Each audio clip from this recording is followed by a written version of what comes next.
సిద్దిపేట జిల్లా దుబ్బాక పట్టణ కేంద్రంలో 2 రోజుల పాటు నిర్వహిస్తున్న శ్రీ కాశీ విశ్వనాథ స్వామి బ్రహ్మోత్సవ వేడుకల్లో భాగంగా 2వ రోజు భద్రకాళి పూజ, అగ్నిగుండాల ప్రవేశం, శివ పూజలు, సహస్ర నామార్చనలు జరిగాయి.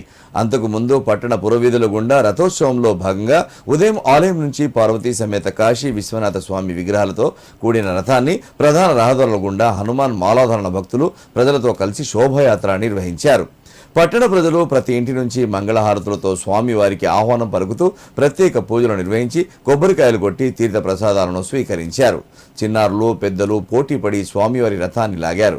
ఈ సందర్భంగా భక్తులు మాట్లాడుతూ బ్రహ్మోత్సవాల సందర్భంగా కాశీ విశ్వనాథ స్వామి దర్శించుకోవడం ఎంతో సంతోషంగా ఉందన్నారు.